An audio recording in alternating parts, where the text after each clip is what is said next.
Halo semua, saya Yuni Sasmita. Di sini saya akan sharing bagaimana mencari saham under value atau saham yang salah harga. Saya memakai aplikasi desktop yang bernama ProTrader untuk mencari saham-saham under value ini nantinya. ProTrader ini adalah platform dari Philips Securities Indonesia yang menurut saya platform ini mempunyai fitur lengkap. Jadi sangat mudah dalam menganalisa saham, apalagi mencari saham-saham under value ya. Jadi sangat membantu sekali dan cepat. Oke, sekarang mari kita coba. Saya buka dulu ProTrader-nya. Oke, ini tampilannya begini ya. Oke, kita tunggu. Nah, tampilannya begini. Saya masukkan password dulu. Oke, setuju. Oke, kita tunggu sebentar. Nah, kita sudah bisa masuk ya. Nah, tampilan ProTrader seperti ini ya. Di sini kita bisa lihat watchlist, top position, market indexnya, dan yang lain-lain masih banyak lagi. Oke, di sini untuk mencari saham yang under value, saya akan menggunakan yang namanya stock screener. Nah, stock screener ini adalah salah satu fasilitas yang ada di ProTrader dan juga ada di Poem Webbase ya. Stock screener ini memberikan informasi tentang laporan keuangan seperti market capital, jumlah saham yang beredar, net profit, equity, earning per share, value, per, PBP, DER, dan yang lainnya dari setiap emiten yang Anda butuhkan berdasarkan sektor dan kriteria yang diinginkan. Di sini terdapat juga info tambahan untuk average value dari sektor dan subsektor. Oke, mari kita masuk.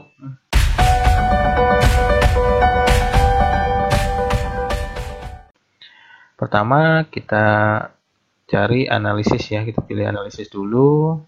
Kemudian kita pilih yang namanya stock screener. Oke, klik satu kali. Nah, tampilan seperti ini. Kita perbesar aja ya. Bisa. Nah, kalau diperbesar seperti ini, di sini ada 705 saham ya yang listing atau go public ya. Nah, di sini kita bisa lihat di sini sektornya ada per sektor, ada semua sektor ya. Tinggal kita pilih mau screening sektor yang mana atau semua juga boleh. Di sini saya akan contohkan biar lebih enak ya, nggak terlalu banyak saham yang akan muncul. Saya screeningnya per sektor aja. Nah, saya biasanya suka sektor-sektor perbankan ya, berarti kita pilih finance. Oke, nah ini muncul di sini ya. Sini kelihatan ya ada 95 saham ya di sektor finance. Nah, sektor-sektor finance ini termasuk di 4 subsektor ini ya. Ada asuransi, perusahaan sekuritas ya, terus perbankan dan yang lainnya ya. Oke, sebelum kita screening, kita lihat dulu ABG value-nya ya. Nah, ini untuk mengetahui rata-rata sektor tersebut ya. Misalnya finance, kita pilih finance. Nah, di sini ada berbagai macam sektor ya, kita pilih finance. Oke, nah finance ini subsektor perbankan ya. Di sini kita lihat earning per share-nya ada 106. Terus book value-nya ada 1402, PER-nya 19,6 ya. Terus PBP atau price to book value ada 1,39 dan DER ada 4,91 ya. Jadi subsektor ini ada ini ya. Nah, ada berbagai macamnya, ada bank, insurance, ada fund manager ya untuk investasi dan lain-lainnya. Nah, di sini akan saya perkecil lagi. Saya akan pilih cuma fokus ke perbankan ya. Oke, ini kita tutup aja. Kita mulai melakukan screening. Nah, ini kita tinggal bisa pilih ya, maunya screeningnya di bagian mana ya. Di bagian rasio atau apa namanya, net profit atau market cap ya. Oke, di sini biasa saya cenderung melihat book value ya sama net profit ya. Ya contoh saya ambil bank yang labanya besar-besar aja ya. Misalnya di atas 4T ya atau 4 triliun. Oke, terus price book value-nya saya mau di bawah 2 kali. Oke, tinggal kita set aja ya. Nah, muncul ya. Cuma 4 emiten, ada Bank BNI, BRI, Danamon, terus Bank Mandiri. Oke, nah di sini fundamentalnya sudah kelihatan semua ya. Nah, biar lebih mudah untuk memfilternya, kita nggak mungkin beli semua bank ini kan, karena sama sektornya. Jadi pilih salah satu aja atau dua gitu ya. Oke, kita pindahkan ke Excel biar lebih mudah untuk memfilternya. Pertama kita Ctrl A, Ctrl C, kemudian kita pindahkan ke Excel ya. Oke, nah, oke sudah pindah ya. Di sini sektornya jelas ada finance, kita hapus saja. Terus subsektornya perbankan ya. Oke. Nah ini ada 4 bank tersebut.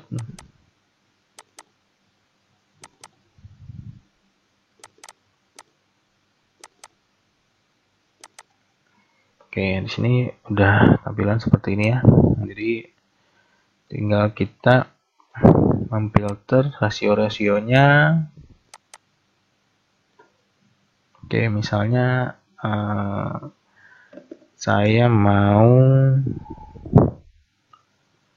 melihat earning per share-nya dulu ya, karena lihat di sini nih urutannya. Saya akan mencoba melihat yang di sini dulu ya, di APG value-nya. Jadi dari urutan pertama earning per share dulu. Oke, di sini Excel-nya.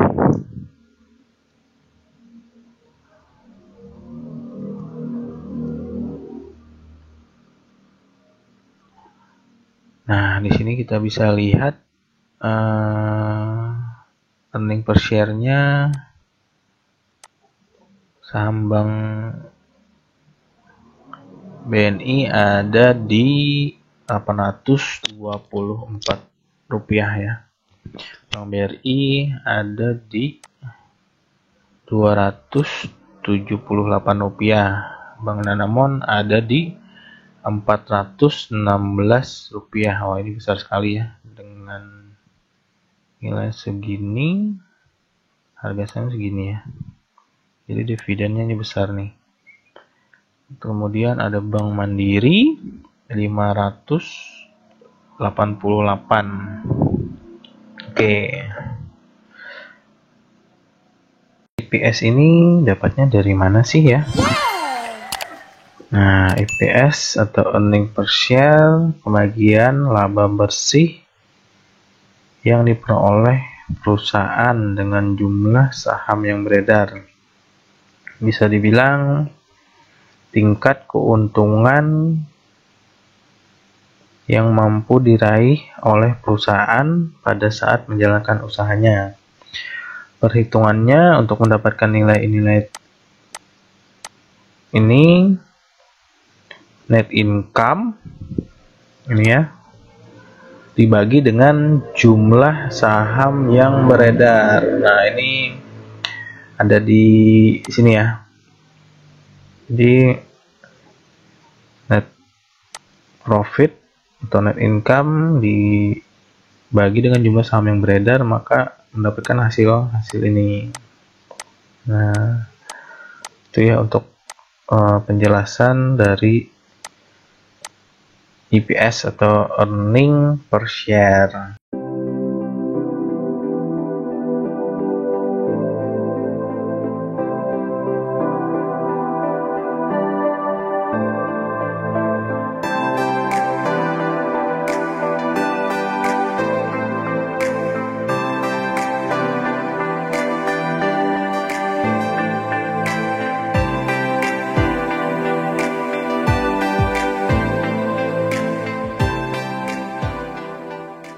Selanjutnya kita lihat book value atau BP ya di sini ya. Nah, ini BP-nya Bank BNI, Bank BRI, Danamon dan Mandiri. BP di sini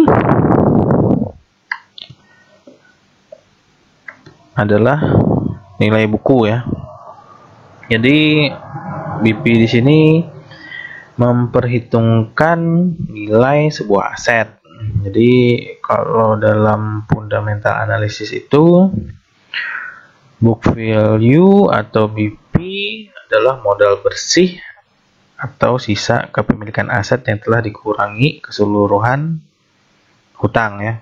Jadi perhitungannya untuk mendapatkan book value atau BP ini dari equity ya. Equity dapatnya dari mana? Equity ini aset dikurang hutang sama dengan equity ya. Kemudian equity ini dibagi dengan jumlah saham yang beredar. Ini ya.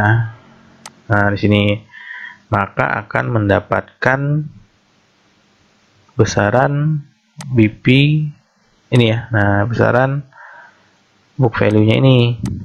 Nah, jadi BP ini misalnya lebih besar daripada harga pasar ya, maksudnya last price di sini nih. Berarti itu bagus ya. Jadi BP-nya ini harus lebih besar daripada last price di sini. Itu bagus, berarti saham tersebut bisa dikatakan under value atau salah harga. Nah, kenapa?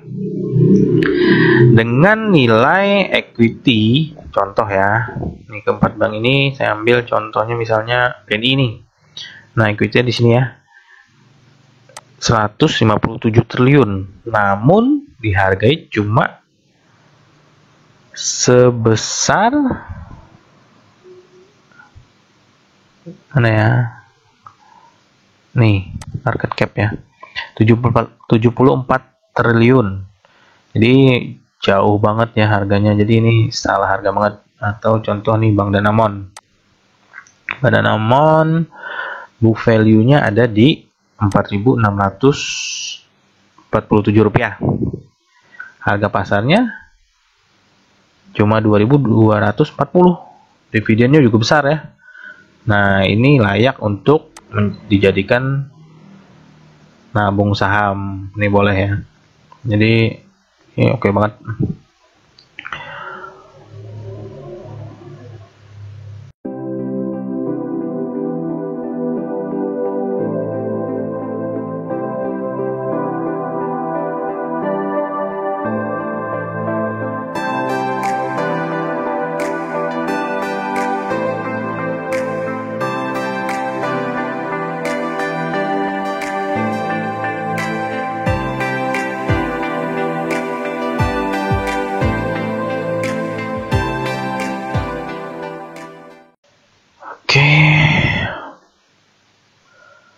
Sekarang kita lihat pairnya ada di berapa ya. Pair ada di sini. Nah, pair di sini untuk membandingkan harga pasar dengan laba per saham ya. Jadi pada umumnya per di atas 15 kali itu dikatakan mahal ya. Namun rasio ini tergantung pada industri di mana perusahaan tersebut berada. Jadi nggak bisa juga misalnya 15 kali atau di atas itu mahal. Nanti tergantung dari sektornya lagi. Rata-rata per industrinya berapa? Contoh ya, kita lihat ini perbankan ya. Ini sektornya perbankan. Ya. Nah, ini sektornya finance lah ya. Itu PR-nya ada di 19 kali. Jadi ya 15 kali itu masih murah lah ya. Tapi nanti kita lihat lagi, kita cek dulu ya. Oke, ini kita lihat dulu. Nah, ini sebenarnya PR-nya murah-murah ya. Di bawah 15 kali nih yang APG value per sektornya ya, atau per industrinya 19 kali. Nah, paling murah nih PR-nya ada di Bank BNI. Berarti ini juga valuasinya murah ya. PR-nya murah. Sini ya. PR-nya sudah murah. Nah, ini PR sudah murah. Kemudian book value juga bagus nih ya, dari sini nih ya. Jadi ini termasuk saham yang under value atau salah harga. Nah, untuk perhitungannya EPS ini dapatnya dari mana ya? Jadi itu dari market price ya. Nah, market price dibagi dengan earning per share ya.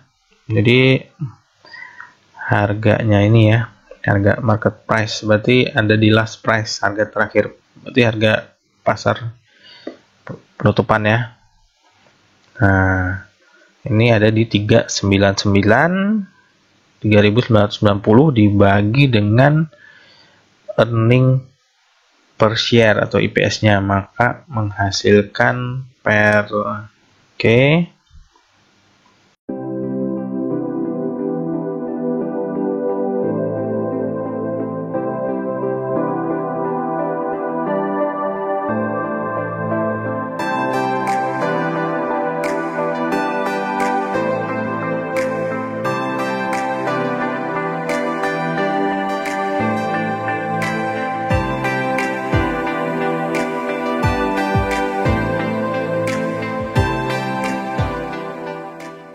Selanjutnya kita akan melihat dari price to book value ya.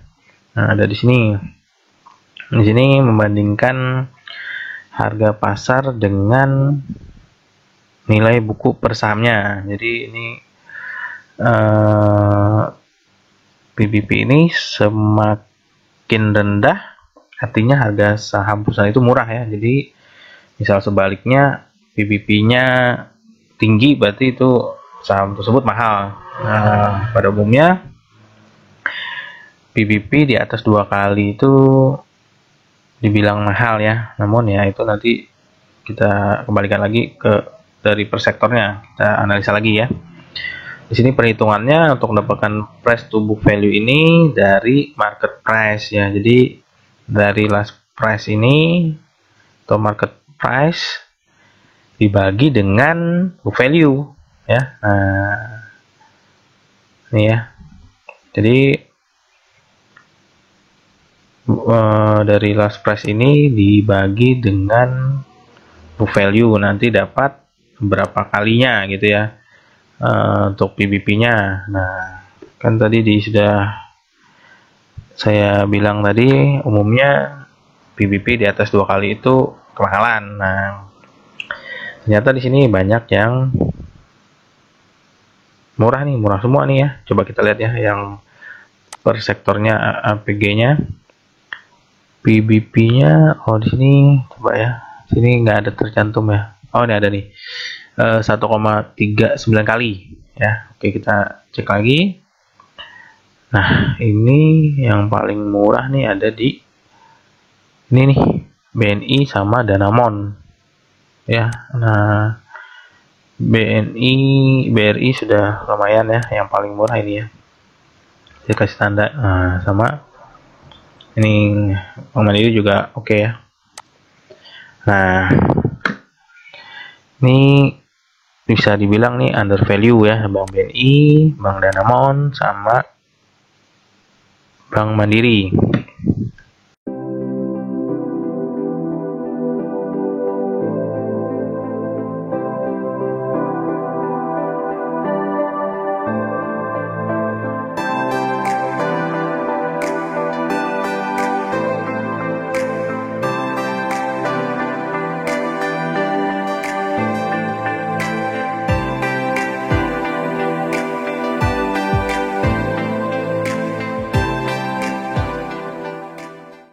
Oke, sekarang kita cek apa lagi ya? Coba kita lihat dulu di APG value-nya. Oke, ini terakhir ada DER ya. Oke. Nah, DER di sini fungsinya mengukur resiko keuangan suatu perusahaan ya. Jadi DER ini mengukur tingkat utang perusahaan dengan modal yang dimiliki.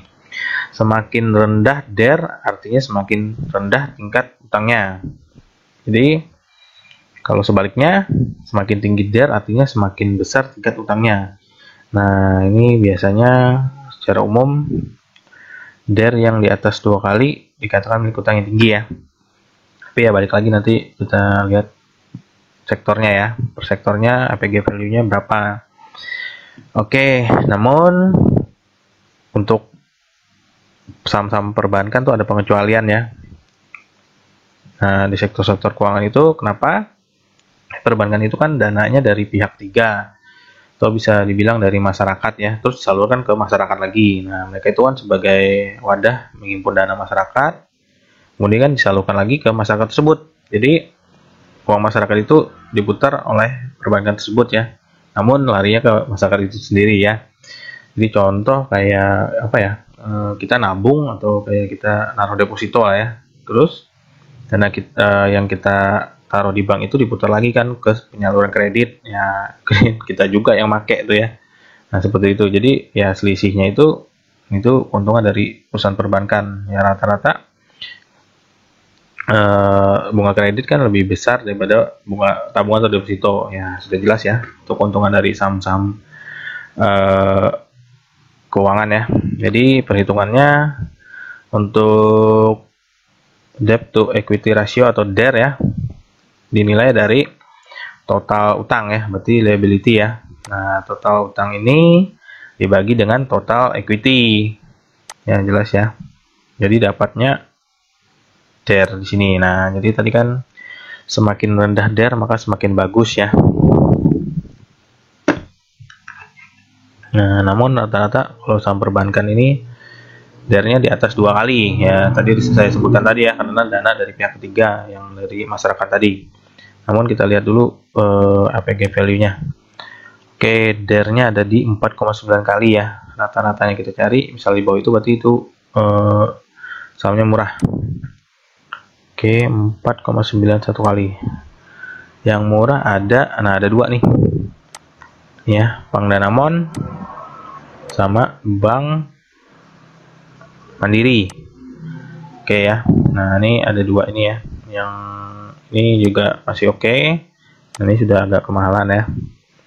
Oke, jadi misalnya mau beli ini mungkin ada di Bank Danamon, Mandiri, sama BNI nih, salah harga ya. The value saham murah ya. Danamon ini ada bagus nih juga nih, dividennya besar ya. Jadi ada 3 kategori nih, dari EPS, Facebook value, sama DER ya. Bagus ya. Nah, kalau saya sih lihatnya Danamon ini bagus banget untuk jangka panjang atau buat nabung saham.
Nah, jadi dengan stock screener ini kita sangat dibantu sekali ya. Jadi cepat dalam menganalisa, cepat mengambil keputusan, cepat action ya. Jadi kita juga langsung tahu saham-saham apa yang murah nih, langsung nggak main feeling lagi, nggak main asal-asal lagi, nggak ikut-ikutan teman yang nggak tahu juga cara analisa gitu ya, atau grup-grup yang nggak jelas gitu ya. Jadi menurut saya mencari saham under value atau salah harga itu sangat mudah sekali dengan stock screen ini apabila Anda mengerti fundamental analysis. Waduh, sangat cepat sekali. Mungkin 1 menit udah dapat itu ya saham yang under value di salah harga atau murah ya. Oke, di sini ya kita sudah cek tadi dari earning per share-nya, book value, PER, PBP sama DER ya. Namun di sini saya biasanya suka juga nih lihatnya dari return on equity ya. Nah, apa sih return on equity itu? Ini akan saya jelaskan ya. Saya juga senang nih lihat return equity ya. Biasanya nih di atas 15 atau 20% itu bagus ya. Jadi return on equity atau ROE ini mengukur kemampuan perusahaan untuk menghasilkan laba dari modal ya atau equity yang dimiliki. Di return on equity ini semakin besar itu bagus, jadi kebalikan dari DER atau PER ya. Namun semakin kecil itu nggak bagus. Jadi return equity ini perhitungannya didapat dari net profit ya. Net profitnya dikurang, bukan dikurang. Maksudnya net profit dibagi dengan total equity. Nah, ini contohnya ya. Ini net profit dibagi dengan total equity. Oke, kita lihat return equity yang bagus. Itu kan rata-rata tadi pada umumnya 15 sampai 20%. Nah, di sini paling bagus sih kelihatannya Bank BRI nih, ya. Ada di 14 ya. Namun kita coba cek dulu rata-rata industrinya APG value-nya ada di berapa. Oh, di sini nggak ada ya. Cuma ada 5 nih. Oke, sudah. Jadi ini yang paling bagus adalah BRI ya untuk return on equity. Jadi labanya itu per tahunnya 14% dari equity-nya ya. Karena tadi laba dibandingkan dengan equity ya. Jadi misalnya kita kayak punya usaha nih. Kita usaha punya modal 100 juta. Keuntungan misalnya 14 juta. Nah, berarti return on equity kita sebesar 14% gitu ya. Namun modal tadi sudah dikurang dengan utang ya. Karena equity dapatnya dari aset dikurang utang. Oke, sangat bagus sekali ya stock screener ini untuk mencari saham-saham yang under value, sangat cepat, ringkas, dan efektif. Nah, oke.